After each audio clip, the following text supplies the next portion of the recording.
Hello friend, आज हम start करने वाले हैं बीकॉम सेकेंड ईयर का ग्रुप सी का पेपर 1 बिजनेस इन्वायरमेंट, है ना।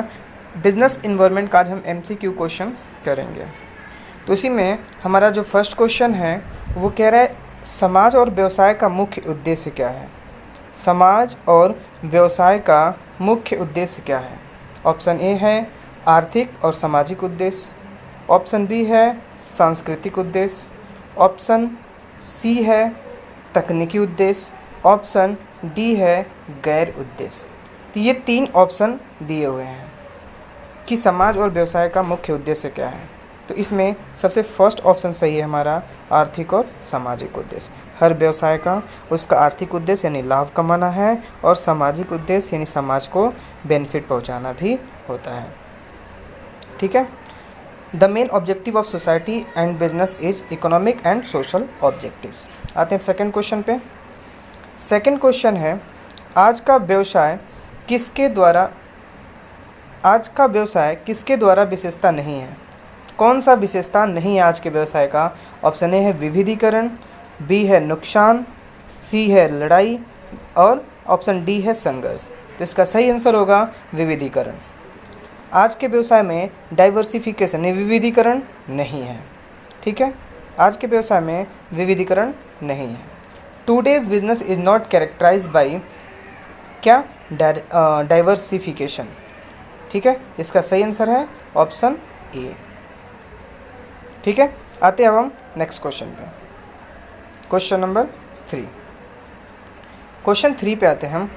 क्वेश्चन 3 कह रहा है भारत ने किस उत्पादन में आत्मनिर्भरता प्राप्त कर ली है। भारत ने किस उत्पादन में आत्मनिर्भरता प्राप्त कर ली है। तो ऑप्शन ए है उर्वरक यानी खाद वगैरह, खाद्य तेल, ऑप्शन सी है पेट्रोलियम, ऑप्शन डी है खाद्यान्न सामग्री। ठीक है। In which production India has attained self sufficient fertilisers, edible oil, petroleum, food grain. तो इसका सही आंसर है खाद्यान्न। इसका सही आंसर है फूड ग्रेन। आज हम फूड ग्रेन में आत्मनिर्भर हैं, सेल्फ सफिशिएंट हैं। ठीक है, आते अब हम नेक्स्ट क्वेश्चन नंबर 4 पे। बंद अर्थव्यवस्था वह है जिसमें, तो सबसे पहली बात है ये हमें समझना पड़ेगा कि बंद अर्थव्यवस्था यानी क्लोज इकोनॉमी किसे कहते हैं। दोस्तों इकोनॉमी हमारे 2 टाइप्स के होते हैं, एक क्लोज इकोनॉमी और एक ओपन इकोनॉमी। क्लोज इकोनॉमी होता है एक ऐसी इकोनॉमी जो हम विद इन कंट्री अपना बिजनेस करते हैं। विद इन कंट्री हमारा जो इकोनॉमी एक्टिविटी होता है विद इन कंट्री होता है, उसको कहते हैं क्लोज इकोनॉमी।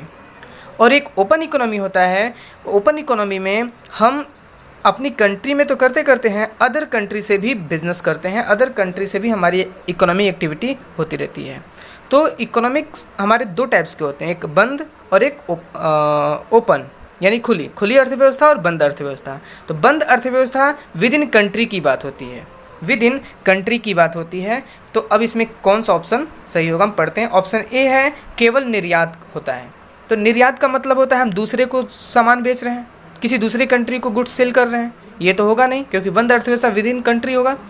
दूसरा, न तो निर्यात होता है और न ही आयात होता है, यही ऑप्शन सही है। ना ही हम किसी सामान खरीदते हैं किसी अदर कंट्री से और ना ही हम किसी अदर कंट्री को सामान बेचते हैं। इसी को हम बोलते हैं बंद अर्थव्यवस्था, क्लोज इकोनॉमी। जिसका ऑप्शन नंबर बी सही है, neither export nor import take place. ठीक है, आते हम नेक्स्ट क्वेश्चन पे। Question number 5। भारत की राष्ट्रीय आय में सबसे बड़ा हिस्सा किसका है। भारत में राष्ट्रीय आय का सबसे बड़ा हिस्सा किसका है। तो सबसे पहली बात है जो आय के हमारे स्रोत हैं वो कहाँ से आते हैं। भारत में आय एग्रीकल्चर सेक्टर से आता है ना, मैन्युफैक्चरिंग सेक्टर से आता है और लास्ट है सर्विस सेक्टर से आता है। 3 सेक्टर हैं जहाँ से इनकम होती है, agriculture sectors, manufacturing sectors and service sector. तो हमारे देश में सबसे ज़्यादा तो एग्रीकल्चर सेक्टर डेवलप्ड है, सबसे ज़्यादा एग्रीकल्चर सेक्टर पे लोग डिपेंडेंट हैं। बट एट प्रेजेंट जो हमारे पास नेशनल इनकम है यानी राष्ट्रीय आय है वो सेवा क्षेत्र से यानी सर्विस सेक्टर से आता है। किससे आता है? सर्विस सेक्टर से आता है एट प्रेजेंट। ठीक है, इसका ऑप्शन ए सही है। अब हम आते हैं क्वेश्चन नंबर 6 पे। निम्नलिखित में से कौन सा देश प्रति व्यक्ति आय सबसे अधिक है? जो प्रति व्यक्ति आय है उसका कौन सा देश का सबसे अधिक है? Bharat, Bangladesh, Thailand and Pakistan. India, Bangladesh, Thailand and Pakistan, ये 4 ऑप्शन है। ठीक है, तो इसका सही ऑप्शन है सी। इसका सही ऑप्शन है सी, थाईलैंड। इसका सही ऑप्शन है सी, थाईलैंड। और आप हमें नीचे कमेंट बॉक्स में ज़रूर कमेंट करके बताओगे कि भारत की प्रति व्यक्ति आय अभी एट प्रेजेंट कितनी है, इंडिया का पर कैपिटा इनकम अभी कितना है, ये आप लोग हमें कमेंट करके बताओगे। नेक्स्ट क्वेश्चन है क्वेश्चन नंबर 7। क्वेश्चन 7 क्या कहता है? निम्नलिखित में से कौन सा भारतीय संविधान में निहित मौलिक अधिकार नहीं है? ठीक है, फंडामेंटल राइट्स। कितने फंडामेंटल्स राइट हैं? मौलिक अधिकार हमारे पास 4 मौलिक अधिकार हैं। सबसे पहली मौलिक अधिकार है समानता का अधिकार, दूसरा मौलिक अधिकार है स्वतंत्रता का अधिकार, तीसरा मौलिक अधिकार है शिक्षा का अधिकार, चौथा मौलिक अधिकार है धार्मिक स्वतंत्रता का अधिकार, पांचवा मौलिक अधिकार है संवैधानिक उपचार का अधिकार, और छठा मौलिक अधिकार है अभिव्यक्ति की क्या बोलते हैं, अभिव्यक्ति की स्वतंत्रता। ये हमारे पास छठा मौलिक अधिकार है। तो हमारे पास इसमें क्या क्या दिया है? धर्म की स्वतंत्रता का अधिकार, समानता का अधिकार, ठीक है, पुरुषों के साथ महिलाओं के लिए समान वेतन का अधिकार, और विचार और अभिव्यक्ति की स्वतंत्रता का अधिकार। तो इसका ऑप्शन होगा सी। इसका सही ऑप्शन होगा सी कि पुरुषों के साथ साथ महिलाओं के लिए समान काम के लिए समान वेतन का अधिकार, ये हमारे मौलिक अधिकार में नहीं है। ठीक है, आते हैं अब हम नेक्स्ट क्वेश्चन नंबर 8। निम्नलिखित में से कौन सी वस्तु देश के भुगतान संतुलन में शामिल नहीं होती है? Which of the following item is not include in a countries balance of payment? कौन सा ऐसा गुड्स है जो बैलेंस ऑफ पेमेंट में शामिल नहीं होता है? शिपिंग सेवाएं आती है, विदेश से प्राप्त ब्याज आता है, आयात और निर्यात शुल्क, ये टैक्स इसमें नहीं आता है, पर्यटकों का खर्च ये आता है। तो एक्सपोर्ट इंपोर्ट ड्यूटी हमारा बैलेंस ऑफ पेमेंट में नहीं आता है। आते हैं हम नेक्स्ट क्वेश्चन पे, क्वेश्चन नंबर 9। भारत में राष्ट्रीय आय का अनुमान किसके द्वारा तैयार किया जाता है? National income estimates in India is prepared by. कौन ऐसा संस्था है जो हमारे देश की नेशनल इनकम को प्रिपेयर करती है? तो वो है हमारे पास CSO जो नेशनल इनकम एस्टिमेट करती है। ठीक है, और एक और क्वेश्चन है आप लोगों के लिए कि आप कमेंट बॉक्स में CSO इसका फुल फॉर्म बताएंगे। इसका फुल फॉर्म बताएंगे आप लोग कमेंट बॉक्स में। ठीक है, आते हैं नेक्स्ट क्वेश्चन पे, क्वेश्चन नंबर 10। मिश्रित अर्थव्यवस्था है। दोस्तों, अर्थव्यवस्था 3 टाइप की होती है, एक पूंजीवादी अर्थव्यवस्था, समाजवादी अर्थव्यवस्था और मिश्रित अर्थव्यवस्था। जो पूंजीवादी अर्थव्यवस्था है उसमें जो संसाधन जो रिसोर्सेस होते हैं उस पर कंट्रोल निजी क्षेत्र के लोगों का होता है, लेकिन जो समाजवादी अर्थव्यवस्था है उस पर कंट्रोल गवर्नमेंट का होता है। और जो मिश्रित अर्थव्यवस्था होती है उसमें गवर्नमेंट और निजी क्षेत्र के लोग दोनों लोग मिलकर काम करते हैं। इसका सही ऑप्शन क्या होगा? डी। इसका सही ऑप्शन होगा डी कि दोनों लोग मिलकर काम करते हैं, सार्वजनिक और निजी। भारत में मिश्रित अर्थव्यवस्था लागू है। Question number 11। भारत में काला धन है। काला धन किसे कहते हैं? घरेलू कीमतें बढ़ाता है। काला धन क्या करता है? घरेलू कीमतें बढ़ाता है। ब्लैक मनी जितना ही होगा, मनी इन्फ्लेशन उतना ही होगा। जितना ज़्यादा मनी इन्फ्लेशन होगा हमारे कंट्री में गुड्स की जो प्राइसेस हैं उतना ही ज़्यादा इंक्रीज होगी। भव्य खपत को प्रोत्साहित करता है।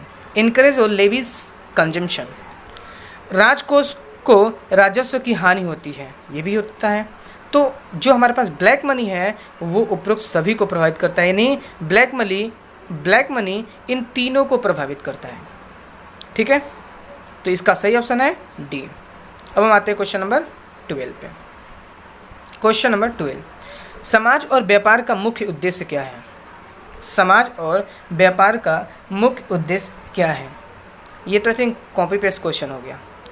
सेकंड क्वेश्चन भी यही था, है ना? इसका सही ऑप्शन है आर्थिक और सामाजिक उद्देश्य।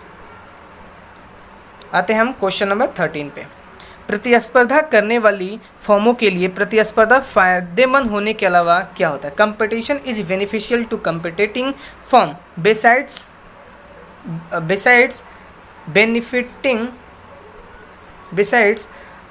बेनिफिटिंग द, और मतलब कि जो कंपीटिटिंग फर्म्स होती हैं इनके बेनिफिट्स होते तो हैं, उसके अलावा क्या होता है? उसके अलावा क्या होता है और किसको बेनिफिट मिलता है? कंज्यूमर्स को। अब देखो ध्यान से समझते हैं, जितना ज़्यादा मार्केट में कंपटीशन होगा सेलर्स के बीच में, उतना ही ज़्यादा प्राइस डिक्रीज होगा गुड्स का, और जितना ज़्यादा प्राइस डिक्रीज होगा उपभोक्ता को फ़ायदा ही होगा। जो कंज्यूमर हैं उनको सबसे ज़्यादा फ़ायदा होता है जब कंपटीशन होता है तो। ठीक है, आते हम नेक्स्ट क्वेश्चन पे। सूक्ष्म पर्यावरण को के रूप में भी जाना जाता है। सूक्ष्म पर्यावरण को किस रूप में जाना जाता है? तो जो सूक्ष्म पर्यावरण है वो किस रूप में जाना जाता है? पहला डायरेक्ट है, इनडायरेक्ट है, सेम है एंड फाइन। तो इसका सही आंसर है ऑप्शन डी। आते हैं हम नेक्स्ट क्वेश्चन पे, क्वेश्चन नंबर 15। उद्योगों के प्रति सरकार की नीति कहलाती है। जो उद्योग है उसके प्रति सरकार की नीति क्या कहलाती है? सरकार की जो भी पॉलिसीज होती है अगर किसी उद्योग के लिए है तो उस नीति को हम क्या कहते हैं? ऑप्शन ए आर्थिक नीति, ऑप्शन बी औद्योगिक नीति, ऑप्शन सी मौद्रिक नीति, ऑप्शन डी कार्य नीति। तो उद्योग के प्रति जो नीतियाँ बनाई जाती है उसको औद्योगिक नीति कहा जाता है, इंडस्ट्रियल पॉलिसी कहा जाता है। ठीक है, क्वेश्चन नंबर 16। क्वेश्चन 16 क्या है? लघु उद्योगों को वित्तीय सहायता देता है। जो छोटे छोटे उद्योग हैं उनको वित्तीय सहायता कौन देता है? जो छोटे छोटे उद्योग हैं उनको वित्तीय सहायता कौन देता है? इसका सही आंसर है नाबार्ड। ठीक है, आते हैं क्वेश्चन नंबर 17 पे। एक स्टॉक एक्सचेंज एक बाजार है जहां प्रतिभूतियां क्या किया? स्टॉक एक्सचेंज में क्या किया जाता है? स्टॉक एक्सचेंज में जो शेयर्स होते हैं, डिवेंचर्स होते हैं, उनको खरीदा और बेचा जाता है, उनको सेल और परचेज किया जाता है। तो ऑप्शन नंबर सी सही है इसका। Question number 18। भारतीय रिजर्व बैंक ने डैश में जमा प्रमाण पत्र पेश किया था। तो भारतीय रिजर्व बैंक ने जमा प्रमाण पत्र कब पेश किया था? ये कौन से ईयर में किया था? तो इसका सही आंसर है 1989 में। कब किया था? 1989 में किया था। सही आंसर है बी। आते हैं नेक्स्ट क्वेश्चन, क्वेश्चन नंबर 19 पे। अप्रचलन का अर्थ है उत्पादकों का।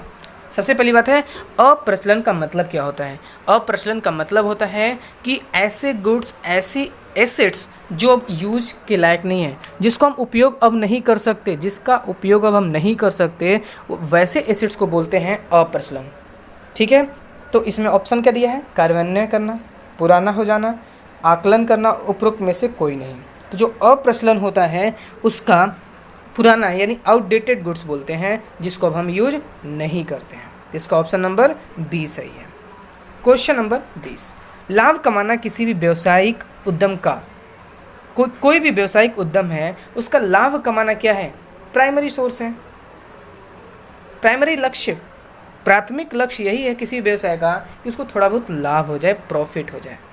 ठीक है, आते हम नेक्स्ट क्वेश्चन, क्वेश्चन नंबर 21 पे।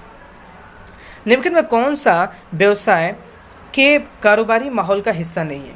कौन सा कारोबारी माहौल का हिस्सा, मतलब इनमें से क्या है जो व्यवसाय का हिस्सा नहीं है? ग्राहक व्यवसाय से संबंधित है, बिल्कुल। आपूर्तिकर्ता यानी सप्लायर्स व्यवसाय से संबंधित है, बिल्कुल। प्रतियोगी फर्म जो कंपटीटर होते हैं वो भी हैं। तो इनमें तीनों हैं जो व्यवसाय से कहीं ना कहीं संबंधित है, इसलिए इसका क्या ऑप्शन होगा? Option number D. ठीक है, अब है हमारे पास क्वेश्चन नंबर 22। इनमें से कौन सा एकाधिकार व्यवसाय अभ्यास है? Which among this is monopolistic trade practice? कौन सा है जो मोनोपोलिस्टिक ट्रेड प्रैक्टिस है? तो ऑप्शन ए है manufacturing only one product, selling only one product, limiting technical development, unreasonably limiting. ये 4 ऑप्शन हैं। इसका सही ऑप्शन है option number 1, option number A, जो केवल एक उत्पाद का निर्माण करता है उसी को हम कहते हैं एकाधिकार। ठीक है, तो ये हमारे बिजनेस इन्वायरमेंट का जो पेपर नंबर 1 है ग्रुप सी का, पेपर नंबर 1 है ग्रुप सी का, उसके कुछ MCQ थे। ठीक है, मिलते हैं हम अगली वीडियो में।